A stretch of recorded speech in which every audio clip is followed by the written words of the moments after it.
at it again, and as most of you probably have heard, with Twitter being in the spotlight a whole lot recently for a number of reasons,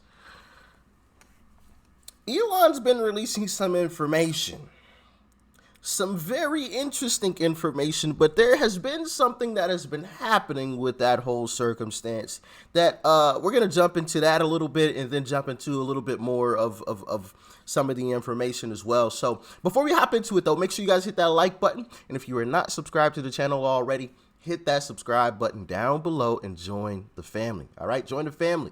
And make sure you guys are following me on social media, as well as join my Discord server. It is the first link down below. It's totally free to join. All right, hope to see you over there. And with that being said, let's dive in. Well, Elon Musk has taken new measures to hold those involved in the Hunter Biden cover-up at Twitter accountable. Musk announced online, in light of concerns about Baker's possible role in the suppression of information important to the public dialogue, he was exited from Twitter today. Elon Musk is referring to James Baker, who was Twitter's Deputy General Counsel and has been named in the Twitter files as someone who doubted the credibility of Hunter Biden's laptop scandal and advised staff to suppress the story. Listen to this guy's background too. So, long story short, I don't know if she's actually going to explain it. I'm sure she will. But Elon was releasing, some of this information of the government colluding with big tech like Twitter to censor speech. Well, this guy called himself reviewing the information before release, basically probably excluding things that kind of involved him or looked questionable on him probably, and some more scandalous things. He was probably pulling some of those files out, and Elon had no clue about it. Elon told everybody, hey, we're releasing these documents. Let's get it done. He sat back. The guy's running 4 or 5 different companies. Well, this guy has been holding the process up a little bit, and Elon just fired him because of it. Let's continue on. Twitter's new owner was asked by a user whether James Baker was asked to explain himself first, to which Elon replied, yes, he was, but his explanation was unconvincing. He has been working for the social media company since June 2020, and before then, he actually worked for the FBI and was involved in the Bureau's investigation into allegations of Russian interference in the 2016 presidential election. So he worked for the FBI before he went over to Twitter. Interesting, huh? Interesting. Journalist Matt Taibbi published these files in a Twitter thread over the weekend. Within it, he exposed what was discussed internally within the company when they deliberated over what to do when Hunter Biden's laptop came into the spotlight. Just 3 weeks before the 2020 presidential election, a not-so-flattering article about Hunter Biden was published by the New York Post. It was the publication's first piece they put out into the world about the now president's son's discarded laptop. Hunter Biden had left his laptop at a repair shop in Wilmington, Delaware. So yeah, it's really, really interesting how all of this is coming apart and unfolding, right? Elon starts to release the documents. White House says, oh, that's old news. For a long time, you called everybody conspiracy theorists and crazy kooks and blah, blah, blah, blah, blah. Now you're trying to, oh, that's just old news. And then you have someone who worked for the FBI trying to block the release of some more of this information. First off, it's very interesting that a former FBI worker is working at a tech company. I don't know. I just find that kind of weird. Maybe I'm alone on that island. Y'all can let me know in the comment section. But I find that a little weird.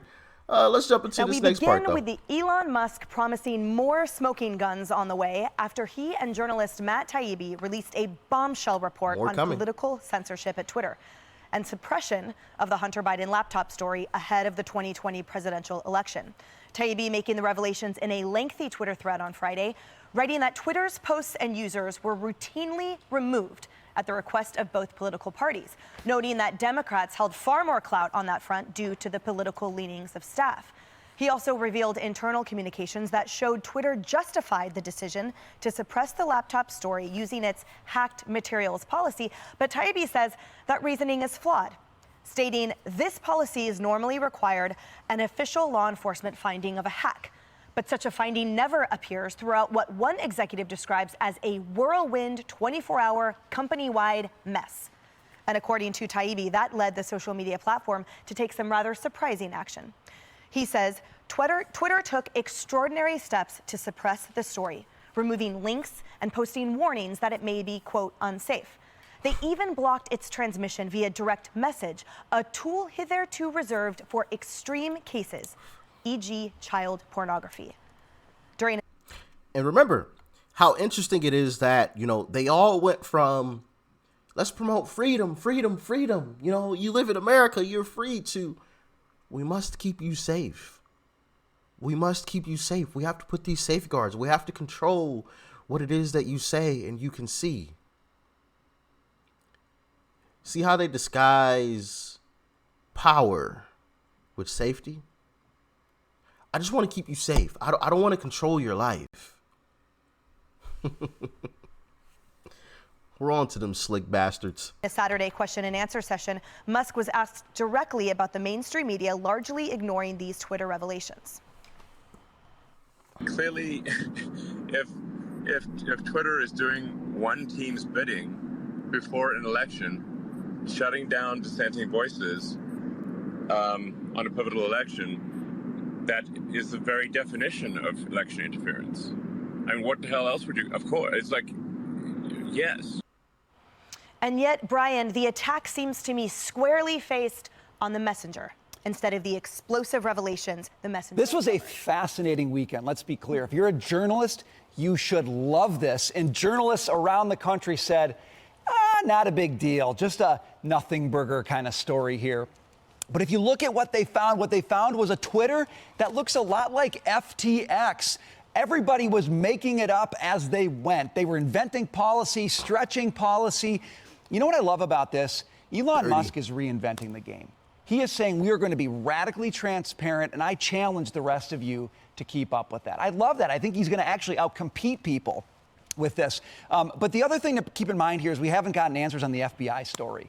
What's going on with the FBI here? That piece of the puzzle really wasn't revealed with what we got over the weekend. That is the central issue we've got to figure out, because they were tipping Twitter off to specifics in this story, including Hunter Biden. That means something. We need to know more about that. Right. And on that note, Martha, as Miranda Devine was reporting, the FBI alerted Twitter to potential political operatives hacking and releasing content, cited the Hunter laptop scenario.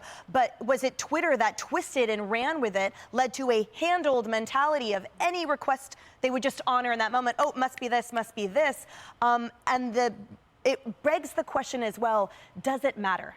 Because if the American people had known the content, wouldn't that have changed their decision anyway? Mm-hmm. Potentially. I think it says a lot about what Twitter is, right? We know it is not a town square.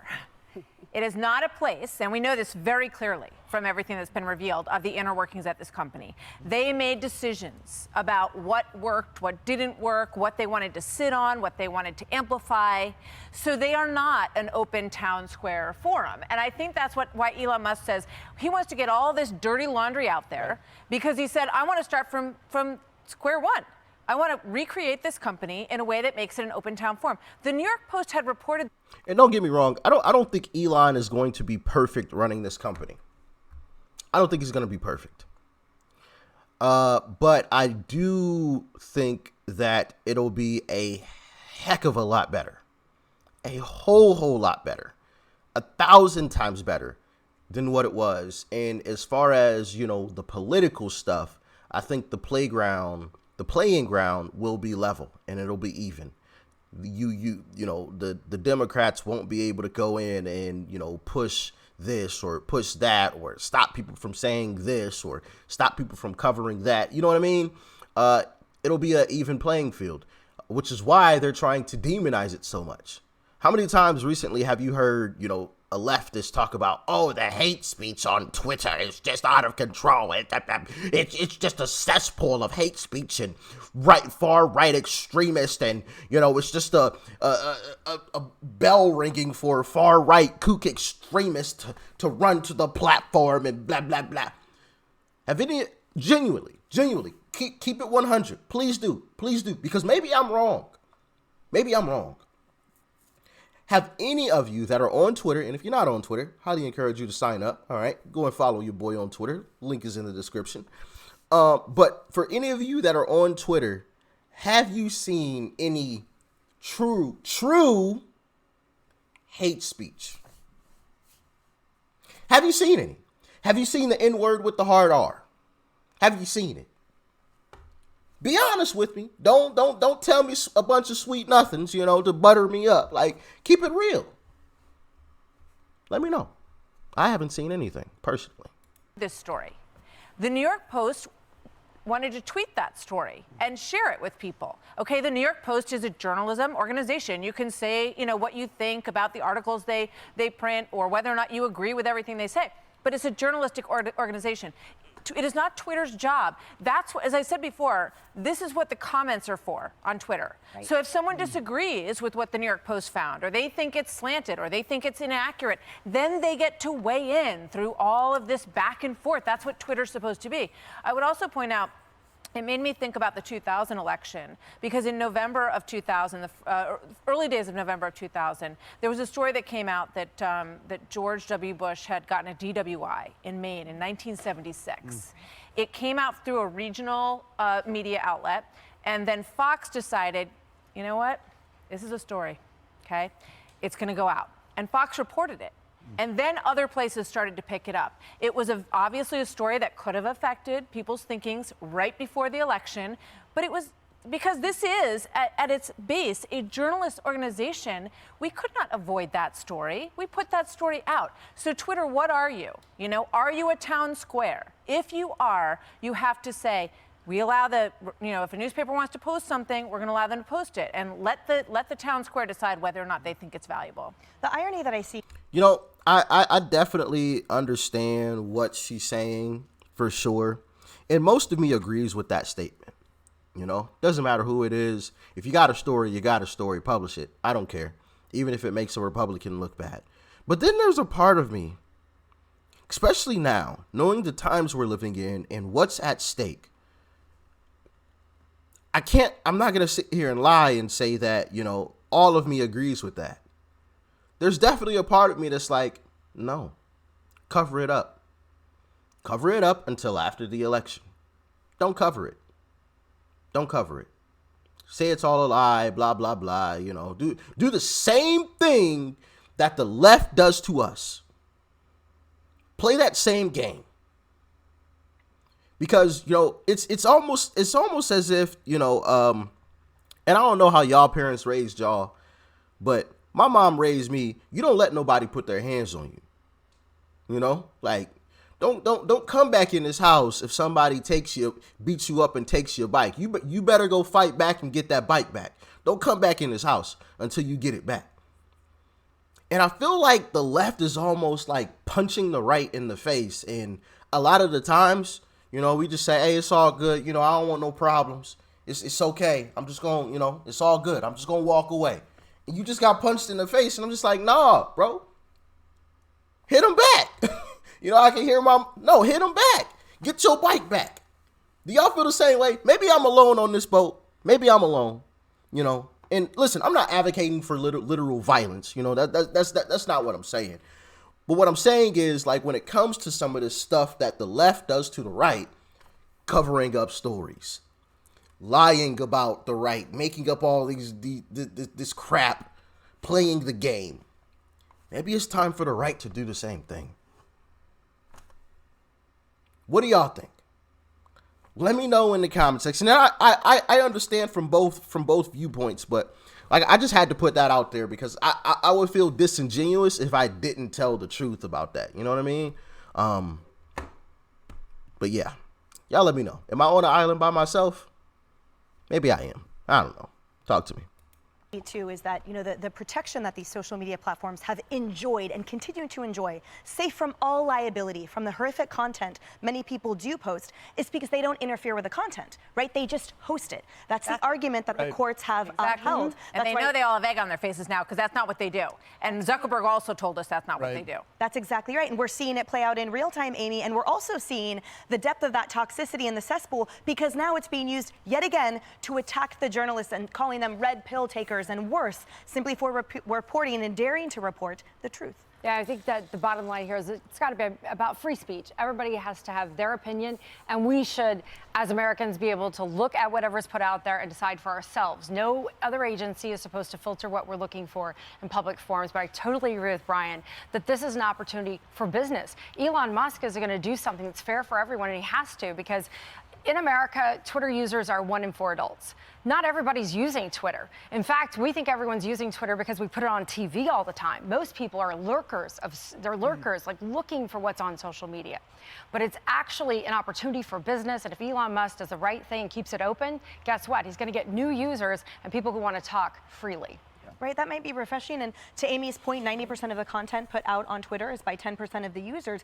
But it's had a direct effect. Frankly, we've seen, for example, the Democrat Party and lawmakers capitulate to this very loud, very minute segment of the population. And now we are seeing it being furthered. I wonder, once the dirty laundry is aired in this, will the wash actually come out clean? Well, the data dump is going to be fascinating. And Elon Musk has said there will be a data dump. He chose Matt Taibbi and another colleague because he wanted to get the story out clean without having a million stories out there. And I actually see his point. I would never bet against Elon Musk. I think he's making the right choice.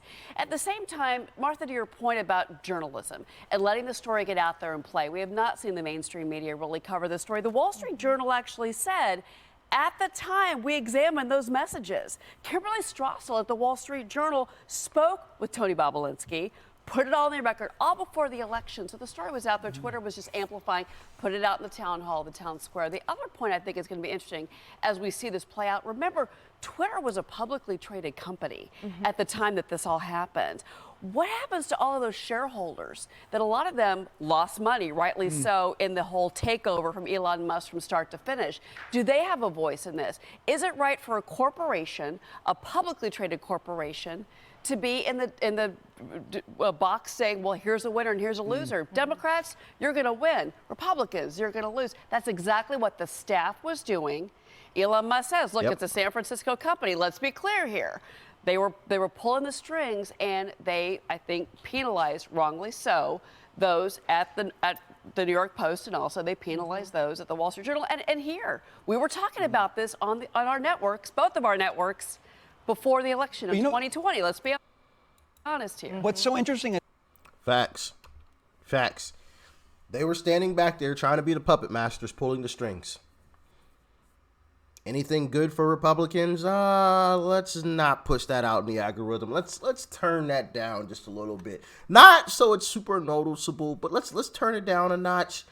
Something that's good for the left, let's turn that knob a little bit up, you know. Not make it obvious, but let's just turn it up a little touch. Just touch. And now they're getting exposed. So, you know, they're crying, they're screaming out, they're making up all of this other crap. Oh, you know, like I was talking about earlier, cesspool of hate and blah blah blah. Who's Elon to get to determine what people say, blah, you know, it's just, oh man. It is crazy to watch them scramble and panic like a bunch of scrambling cockroaches, you know, not calling them roaches, but they're scrambling around like a bunch of, have you ever seen the videos of, you know, when someone like lifts up something and there's a bunch of cockroaches underneath it and they just all scatter, you know? That's what the left is doing right now. Oh my goodness. What are we gonna do? We don't control Twitter anymore. Oh my goodness. They can actually speak freely. They can expose what we've been doing. Oh, we're just gonna say it's old news. That one's old. You know, they're just going crazy right now.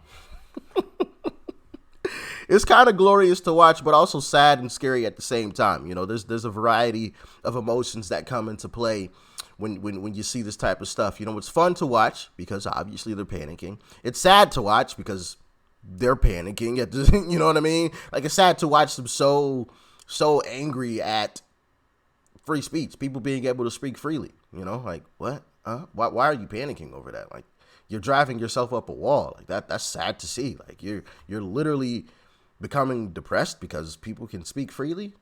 Yeah, that's pretty sad, man. Sheesh. But then it's also scary because it's just like, how far are you willing to take this? How far are you willing to go with this? Are you going to try to get the government to step in and do something? So, how are you guys feeling about the whole situation?